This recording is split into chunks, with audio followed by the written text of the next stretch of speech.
मोहतरम हजरात, सामीन इकराम, अजीज़ साथियों, बड़ा मुबारक महीना है शाबानुल मुअज़्ज़म का, जिसको हम और आप शब-ए बरात के नाम से जानते हैं।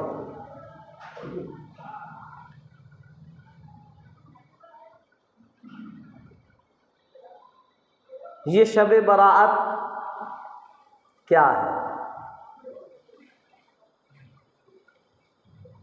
बड़ी मुबारक रात है, छुटकारे वाली रात।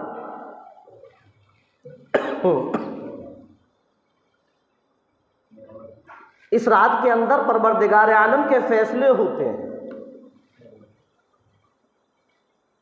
बड़ी फजीलतें हैं इस रात की।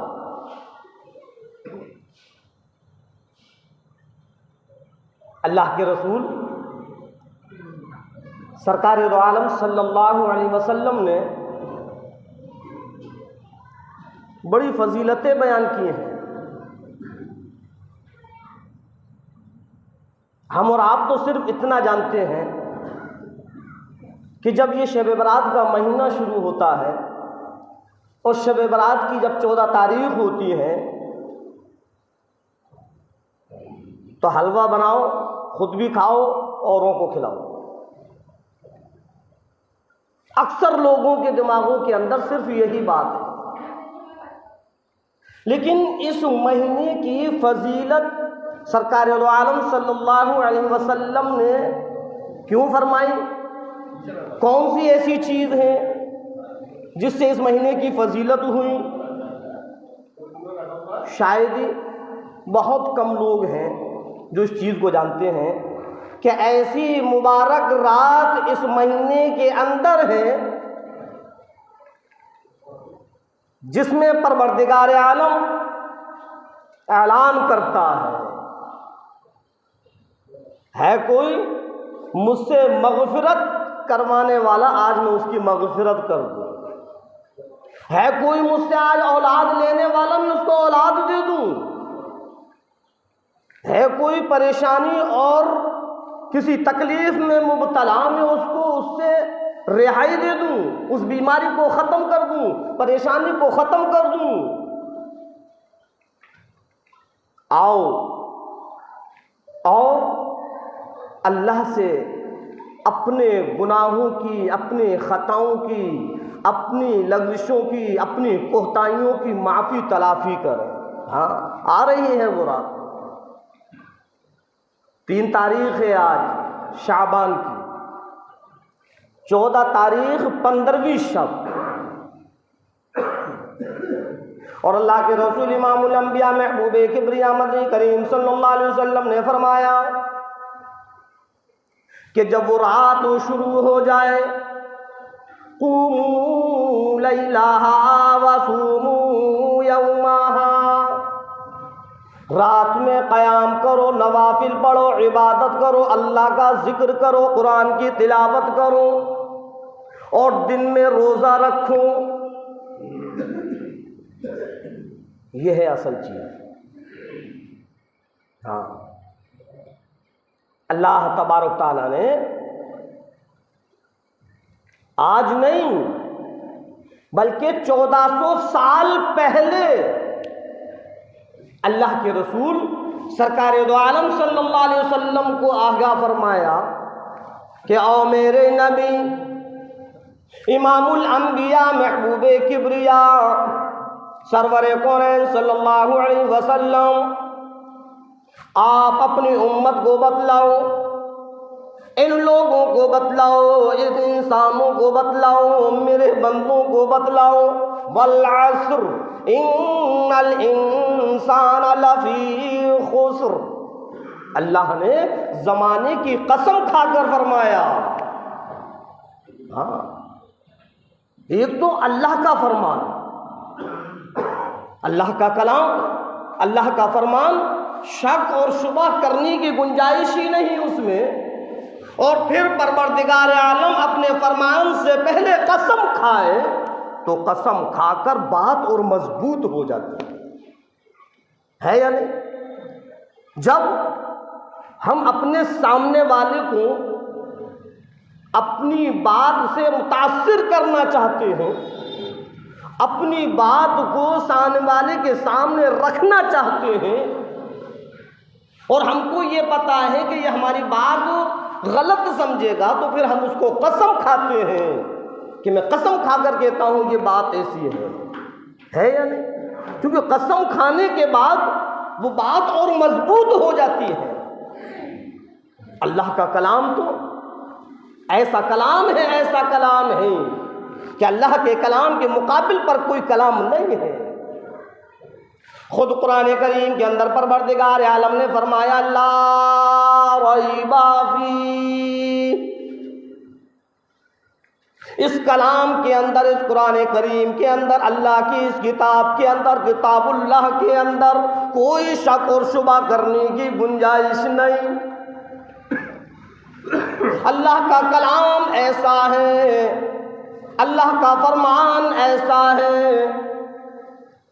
जो अल्लाह तबारक तआला ने इमामुल अंबिया महबूबे किबरिया सरवर कौनैन सल्लल्लाहु अलैहि वसल्लम पर नाजिल फरमाया, और अपने प्यारे हबीब सरकार दो आलम सल्लल्लाहु अलैहि वसल्लम से फरमा दिया, मेरे उम्मत को, मेरे बंदों को बतलाओ, अपनी उम्मत को बतलाओ, इन इंसानों को बतलाओ, वल अस्र, कसम खाकर कि ज़माने की कसम, इन्नल इंसाना लफी खुस्र, फरमाया परवरदिगार आलम ने सारे के सारे इंसान खसारे में। आज नहीं, अंदाजा लगाओ 1400 साल पहले अल्लाह फरमा रहा है कि ऐ मेरे नबी, इन लोगों को बतलाओ कि सारे के सारे इंसान खसारे में हैं। उस वक्त का माहौल क्या था और आज का माहौल क्या है? और फिर उन इंसानों में परवरदिगार आलम ने तकसीम की, सारे के सारे इंसान खसारे में, इल्लल्लज़ीना आमनू व अमिलुस्सालिहात, मगर वो लोग जो ईमान वाले हैं। अल्लाह ने तकसीम कर दी कि जितने भी इंसान हैं, उन इंसानों के अंदर जो ईमान वाले हैं, उनको छोड़कर सारे के सारे इंसान खसारे में हैं। और फिर ईमान के साथ साथ परवरदिगार आलम ने अमल के बारे में बतलाया, वह आमिलुस सालिहात, और जो नेक अमल करने वाले हैं, तशखीस कर दी, अलग अलग कर दिया। पता ये चला कि इस बिगड़े हुए माहौल के अंदर सिर्फ वो इंसान कामयाब हो सकता है जो ईमान वाला हो और ईमान के साथ साथ अमल नेक हो। हाँ, वतवासौ बिल हक, और यूं फरमाया परवरदिगार आलम ने सिर्फ अपना अमल काफी नहीं, वतवासौ बिल हक, दूसरों को भी इस सच्चे दीन की दावत देता रहे। वतवासौ बिल हक वतवासौ बिस सब्र। एक छोटी सी सूरत के अंदर अल्लाह तबारक ताला ने पूरी की पूरी जिंदगी के बारे में बतला दिया। क्या इंसान, तेरी जिंदगी कामयाब जब होगी जब तेरे अंदर ये चीजें मौजूद होंगी, ईमान हो और ईमान के साथ साथ अमल हो, और अमल के साथ साथ उन नेक अमल के बारे में लोगों से भी कहता रहे।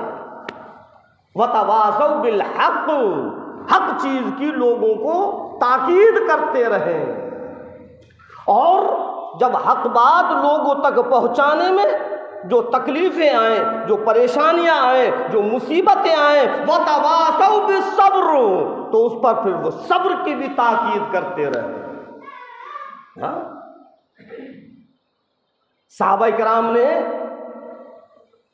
कैसी कैसी तकलीफें बर्दाश्त की हैं, कैसी कैसी मुसीबतें उठाई हैं, तब ये ईमान हम तक पहुंचा है। अगर हम कामयाब होना चाहते हैं तो हमारे अमल नेक हो, दूसरों को भी हम समझाएं। लोग अगर बुराइयों के अंदर मौजूद हैं तो उनको बतलाओ, उनको समझाओ। अगर किसी चीज के बारे में हम जानते हैं और हमने दूसरे को नहीं बतलाया तो हमारी भी पकड़ हो। आज हम ही अमल पर नहीं हैं तो हम दूसरों को क्या बतलाएंगे। हमारा हाल ही ऐसा हो गया कि हमसे खुदा की फरमाबरदारी नहीं हो रही, हमसे खुदा के अहकाम पूरे नहीं हो रहे, हमसे नेक अमल नहीं हो रहे, तो फिर हम लोगों को क्या बतलाएंगे। हाँ, अल्लाह रब्बुल इज्जत ने फरमाया, लिमा तक़ूलू मा ला तफ़अलून, तुम वो बातें क्यों कहते हो जो खुद अमल नहीं करते।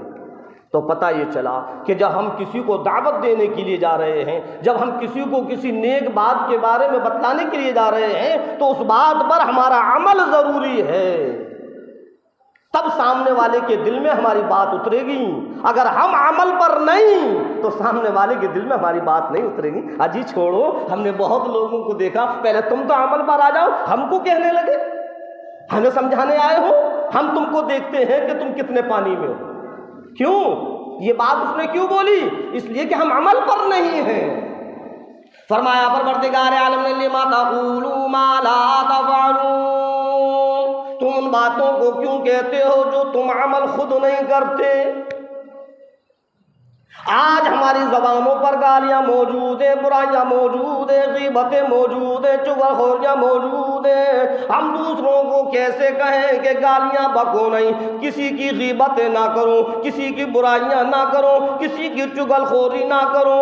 हम कैसे कहें? पहले खुद अपने ऊपर कंट्रोल करें, तब दूसरे से कहें, तब अमल पर आए। कहते नहीं कि जब हम दूसरे को नसीहत कर रहे हैं तो पहले अपने गिरेबान में झांकें कि हम इस पर अमल कर रहे हैं या नहीं। आज ज़लज़ले आ रहे हैं, ज़मीन हिल रही है। कभी सोचा हमने कि ज़लज़ले क्यों आ रहे हैं, क्या वजह है? आज हम अल्लाह के नाफरमान हो गए। आज अल्लाह के नबी सरकार दो आलम सल्लल्लाहु अलैहि वसल्लम के फरमानों की भी हमको परवाह नहीं। बस दुनिया के नशे में, दुनिया की माल दौलत में, दुनिया के ऐशो आराम में लगे हुए हैं। आओ 15वीं सदी के मुसलमानों, मैं तुमको एक ऐसी चीज बतलाऊं कि ये ज़लज़ले क्यों आते हैं। अल्लाह के रसूल इमामुल अंबिया महबूबे किबरिया मदनी करीम सल्लल्लाहु अलैहि वसल्लम का फरमान है, किसी और का नहीं। हज़रत आयशा सिद्दीक़ा रज़ी अल्लाह तआला अन्हा उम्महातुल मोमिनीन, तमाम ईमान वालों की माँ, वो रिवायत करती हैं कि अल्लाह के रसूल सरकार दो आलम सल्लल्लाहु अलैहि वसल्लम ने फरमाया कि ज़मीन के ऊपर जब 3 बड़े बड़े गुनाह होने लगेंगे, ज़लज़ले आने लगेंगे। देखा तुर्की में क्या हुआ, रातों रात ऐसा ज़लज़ला आया, ऐसा ज़लज़ला आया, हज़ारों की तादाद में ख़त्म हो गए, हज़ारों की तादाद में ज़ख्मी हो गए, लाखों बिल्डिंगें यूं ही ज़मीन के अंदर धंस गई। हाँ, अल्लाह ये हमको दिखला रहा है कौम आद को देखो, कौम समूद को देखो, कौम लूत को देखो, कौम नूह को देखो, कौम मूसा को देखो। कुरान करीम के अंदर परवरदिगार आलम ने पिछले कौमों के हालात को इस उम्मत मोहम्मदिया को बतलाया कि बाज आ जाओ, ज़रा मेरी खुदाई को पहचान लो, मेरी कुदरत को पहचान लो। क्या हाल किया मैंने उन लोगों का जब उन्होंने मेरी नाफरमानी की, मेरे नबी की बात को ठुकराया, मैंने उनको नेस्त नाबूद कर दिया।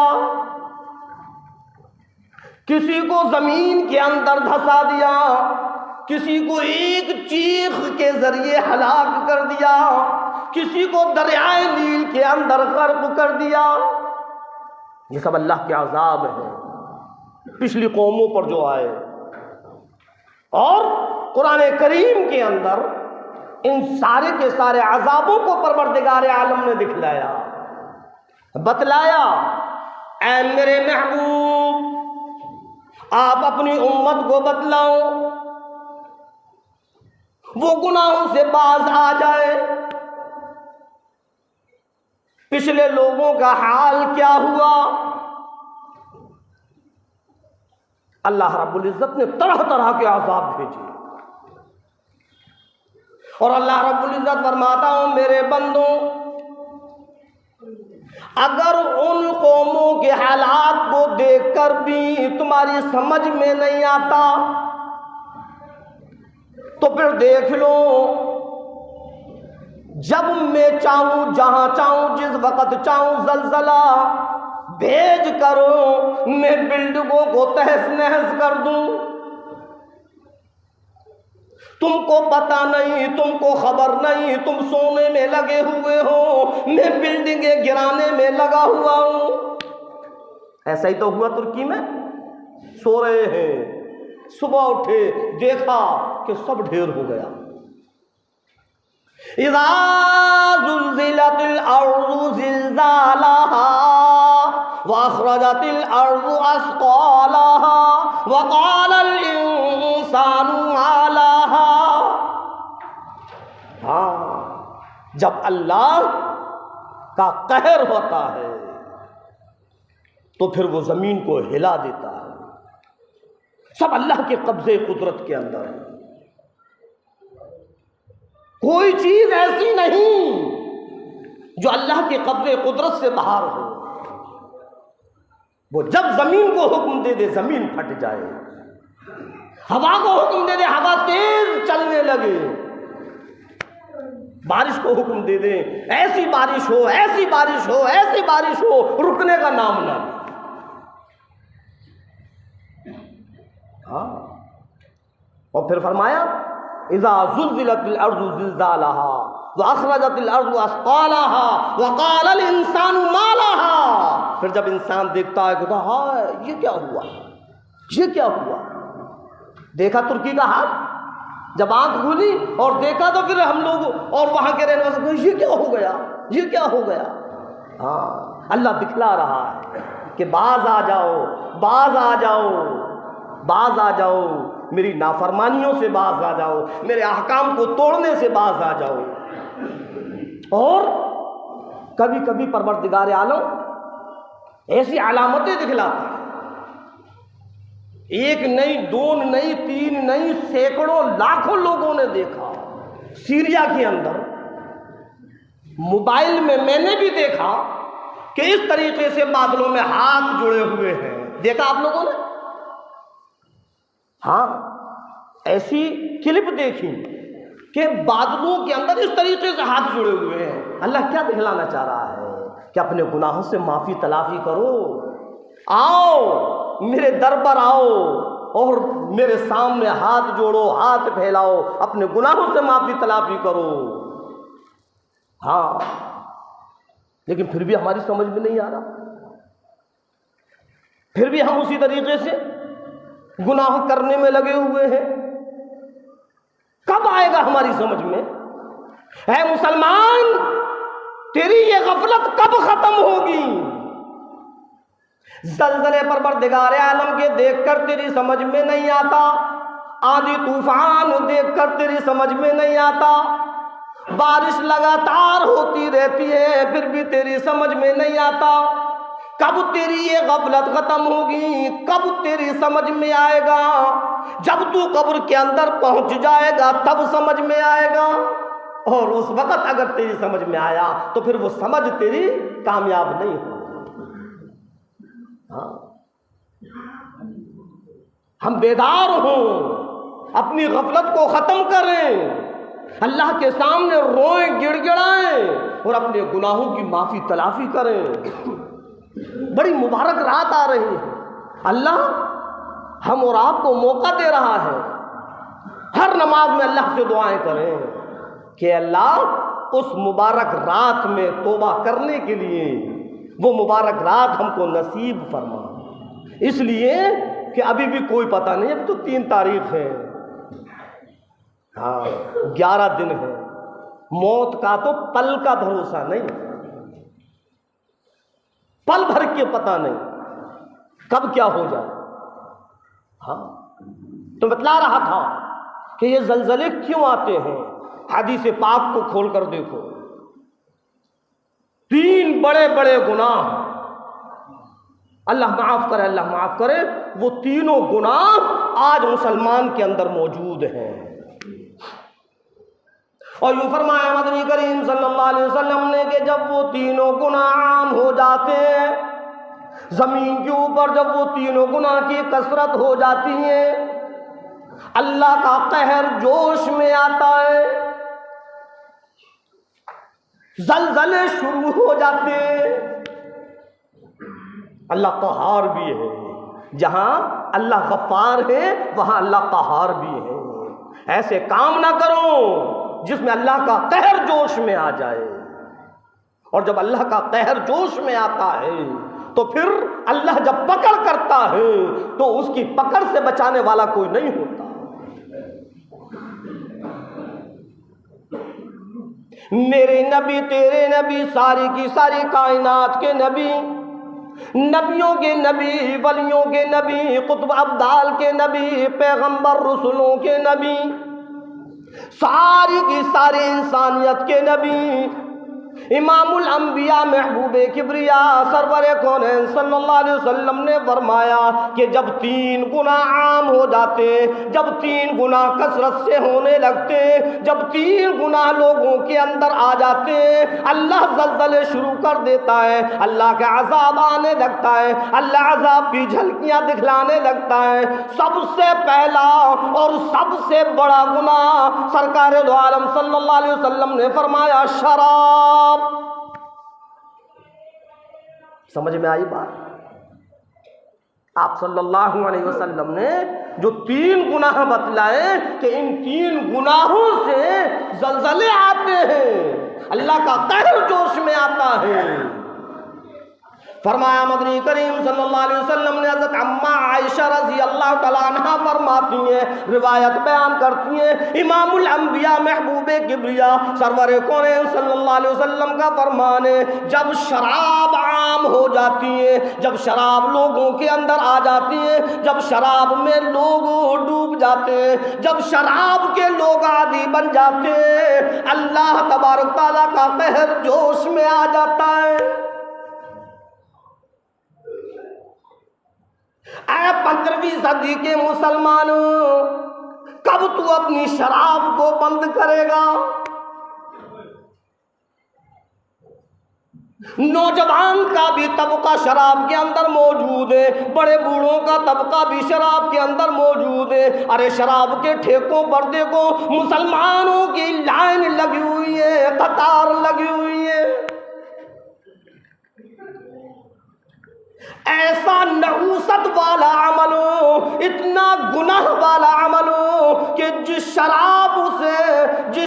शराबी अगर शराब पीकर जिस बर्तन में खाना खाए, फरमाया कि वो बर्तन भी नापाक हो जाता है, जिस गिलास से पानी पिए वो गिलास नापाक हो जाता है, जिस चीज पर हो, जिस लिबास पर हो वो शराब का धब्बा लग जाए वो लिबास नापाक हो जाता है, जिस जगह वो शराब बनाई जाती है उस शराब की नहूसत उस जगह आम हो जाती है। और यूँ फरमाया कि जब एक शराब पीने वाला जब शराब पीकर मोहल्ले में आता है, अपने घर में आता है, रब्बे जुल जलाल की कसम उस शराब की नहूसतों पूरे के पूरे मोहल्ले पर पड़ती है।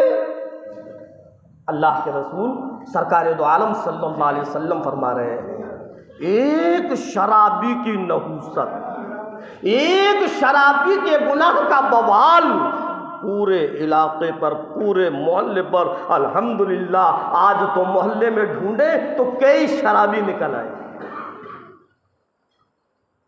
एक नहीं दो नहीं, देखो तो कई शराबी निकल आए। बहुत बड़ा गुनाह है, बहुत बड़ा गुनाह है। ऐसा गुनाह है, ऐसा गुनाह है कि उसका बवाल पूरे घर पर, पूरे मोहल्ले पर। और आज मुसलमान को फिक्र नहीं। अल्लाह ने जब शराब को हराम कर दिया, कैसे हम मुसलमान हैं, कैसे हम अपने आप को मुसलमान कह रहे हैं, कैसे हम नबी के उम्मती हैं कि नबी के मना करने के बावजूद, अल्लाह के मना करने के बावजूद फिर भी हमारी समझ में नहीं आ रहा, फिर भी हम शराब पीने में लगे हुए हैं। अल्लाह के रसूल सरकार दो आलम सल्लल्लाहु अलैहि वसल्लम जो हम और आप सारी की सारी इंसानियत, सारी की सारी कायनात के नबी हैं, ऐसे नबी की उम्मत में अल्लाह तबारक ताला ने हम और आपको पैदा किया। ऐ मेरे नौजवानों, ऐ शराब पीने वालों, जरा गौर करो। तुम अपने मर्तबे को, अपने दर्जात को, अपनी बुलंदी को, अपने वकार को इस शराब के जरिए खत्म क्यों करते हो? हाँ, बड़ा ऊंचा मकाम है इस उम्मत मोहम्मदिया का। अल्लाह ने इस उम्मत मोहम्मदिया का एक अलग वकार बनाया, इसके दर्जात अलग हैं, इसके मर्तबे अलग हैं। और आज शराब पीकर, अल्लाह की नाफरमानी कर कर, अल्लाह के हुक्म को तोड़कर हमने अपना वो वकार खत्म कर दिया, अपना वो मर्तबा खत्म कर दिया, अपने वो दर्जात खत्म कर दिए। और जरा सोचो तो सही कि पैसा भी खर्च हो और गुनाह भी मिले।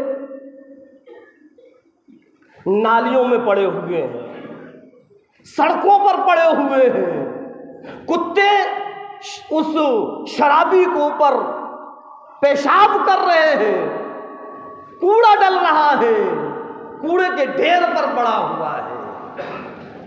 ना मालूम आखिर कब ये शराब को छोड़ेगा। ऐ शराब पीने के आदी, ऐ शराब पीने वाले नौजवानों, जहां तक मेरी आवाज जा रही है, मैं उन तमाम शराबियों को समझाना चाहता हूं। अल्लाह के रसूल इमामुल अंबिया महबूबे किब्रिया सरवरे कौन सल्लल्लाहु अलैहि वसल्लम के फरमान को सामने रखो, फिर गौर करो कि आखिर ये शराब पीने से हमारा फायदा क्या। आज ये नहूसत वाली शराब तू दुनिया के अंदर छोड़ दे, इस शराब पीने से तौबा कर ले।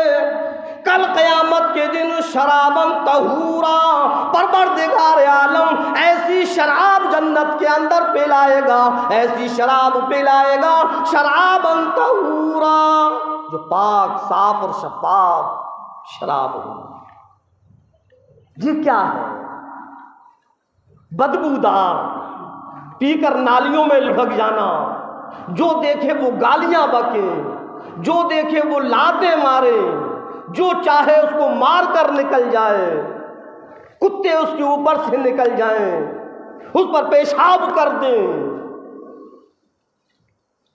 ये है शराब पीने के बाद। कुछ लोग क्या कहते हैं, अरे गम को भुलाने के लिए शराब पी जाती है। ये पता नहीं कि तू एक गम को भुलाने के लिए शराब पी रहा है, लेकिन शराब पीने के बाद तेरे साथ क्या क्या हो रहा है वो तुझको खबर नहीं। तुझसे ज्यादा बदतरीन कौन होगा जो कुत्ता तेरे ऊपर पेशाब कर रहा है? तुझसे ज्यादा बदतरीन कौन होगा जो नालियों में तेरे तू मुंह रगड़ रहा है? तुझसे ज्यादा बदतरीन कौन होगा जो लोग तुझ पर लानत और मलामत कर रहे हैं? पैसा भी खर्च कर रहा है, लानत भी पड़ रही है, नालियों में भी पड़ा हुआ है। अल्लाह के रसूल सरकार दो आलम सल्लल्लाहु अलैहि वसल्लम ने फरमाया कि सबसे बड़ा गुनाह है, जो 3 गुनाह बतलाए तो उसमें सबसे पहला जो बतलाया शराब पीने वाले को बतलाया। हाँ, हजरत आयशा सिद्दीक़ा रज़ी अल्लाह तआला अन्हा फरमा रही हैं, अल्लाह के रसूल सरकार दो आलम सल्लल्लाहु अलैहि वसल्लम का फरमान है, और यूं फरमाया कि पहला गुनाह शराब पीना। पहले के दौर में शराब जायज थी, शुरू इस्लाम में। शराब पीने के बाद अकल बहक जाती है, कुछ से कुछ होने लगता है, कहना कुछ चाहते हैं निकलता कुछ और है। अल्लाह रब्बुल इज्जत ने शराब को हराम कर दिया। पहले फरमाया कि जब शराब की हालत में हो, नशे की हालत में हो, तो नमाज के करीब भी मत जाओ। तो बहुत से साहबाओं ने तो उसी वक्त शराब छोड़ दी कि नमाज जैसी इबादत शराब पीने के बाद नमाज ना पढ़ सके तो फिर किस काम की। अभी अल्लाह ने हराम नहीं की है, सिर्फ ये कहा है कि जब तुम नशे की हालत में हो तो फिर नमाज के करीब मत जाओ। बहुत से साहबाओं ने उसी वक्त छोड़। ये है ईमान, ये है। और जब अल्लाह ने ऐलान करवा दिया, ऐ मेरे नबी अब ऐलान कर दो, लोगों को बतला दो आज से शराब बिल्कुल हराम। लिखा हुआ है कि मक्के की गलियों में चारों तरफ शराब ही शराब नजर आती थी। एक आवाज पर, एक फरमान पर, सिर्फ एक मर्तबा सरकार दो आलम सल्लल्लाहु अलैहि वसल्लम के कहने पर उस वक़्त नौजवानों ने, बड़े बूढ़ों ने, इंसानों ने, सब ने शराब छोड़ दी। जो शराब के घूंट मुंह के अंदर थे उसको भी अंदर नहीं किया, बल्कि उसको भी बाहर निकाल दिया।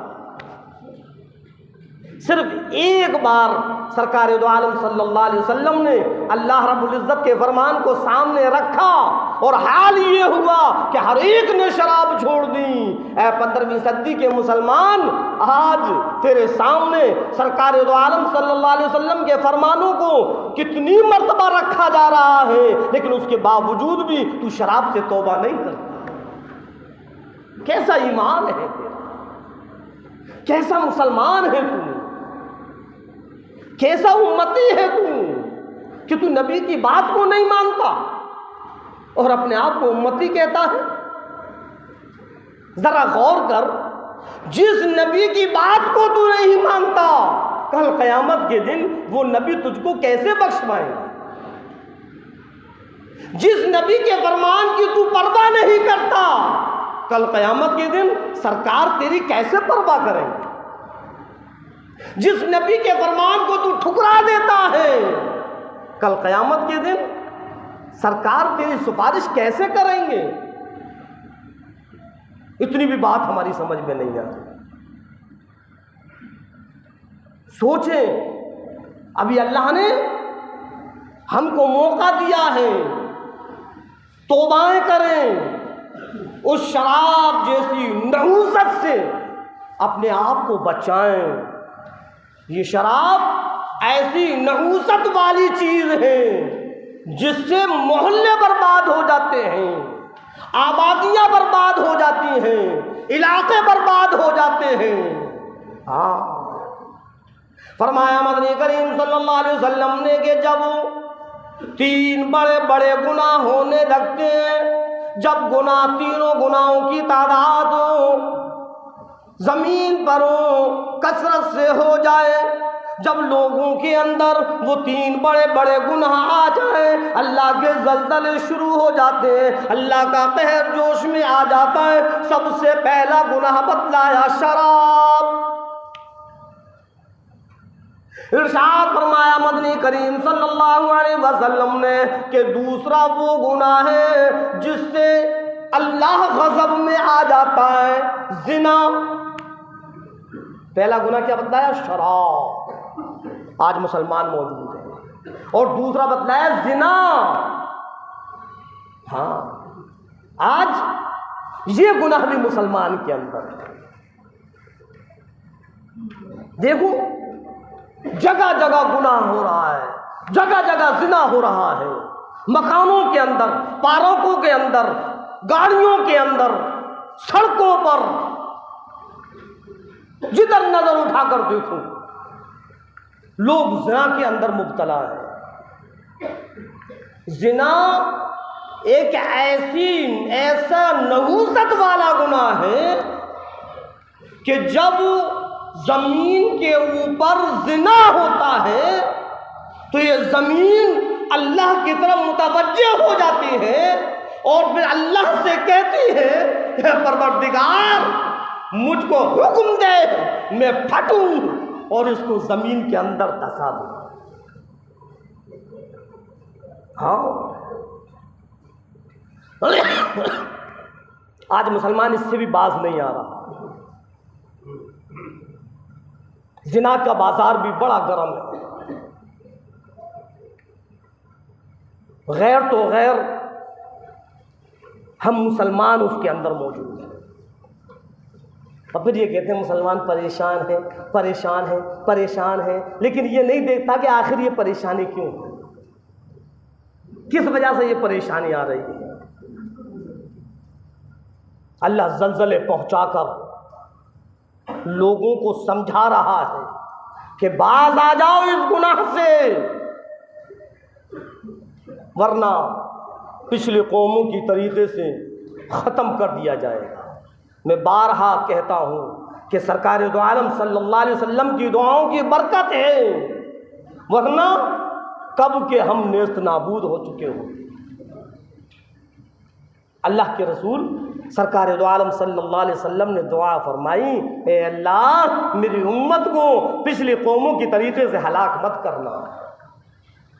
हाँ, वरना हमारे अमल इतने बिगड़ गए, इतने बिगड़ गए, इतने बिगड़ गए कि न मालूम कब के हम हलाक और बर्बाद हो जाते।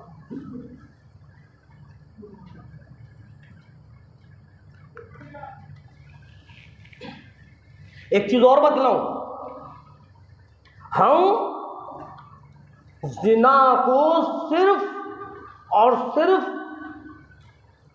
हरामखोरी को ज़िना समझते हैं।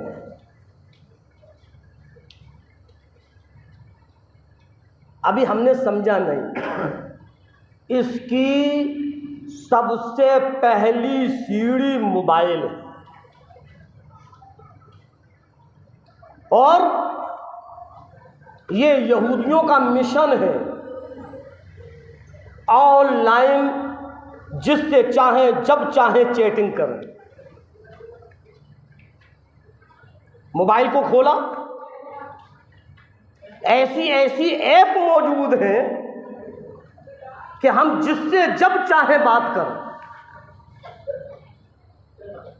अब हमने मोबाइल पर ऑनलाइन फ्रेंड बना लिया,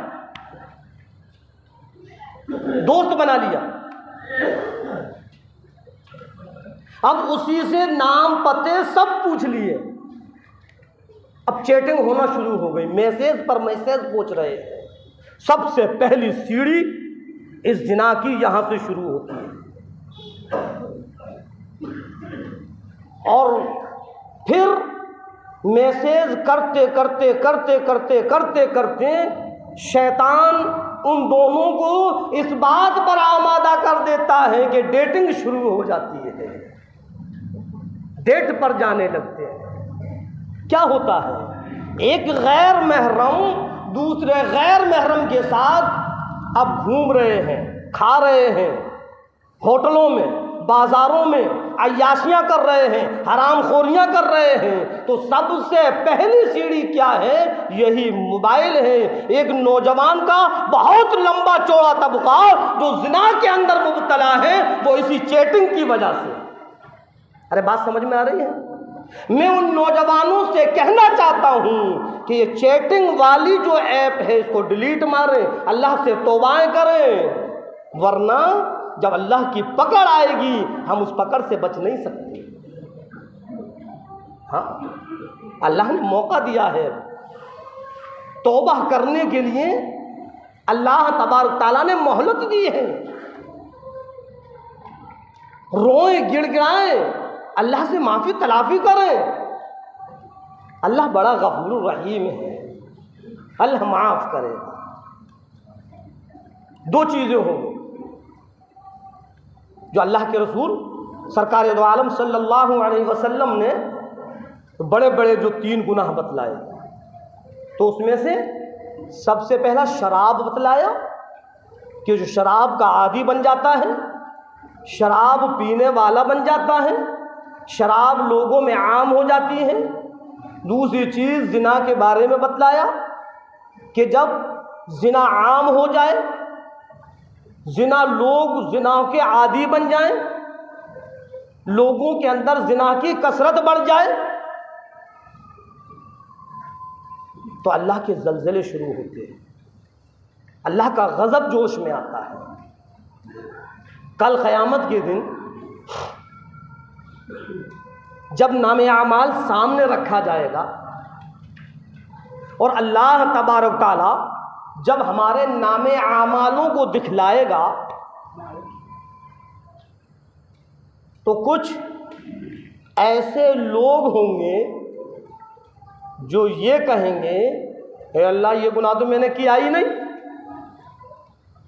ये तो गुनाह मैंने किया ही नहीं, मेरे नामे आमाल में कैसे?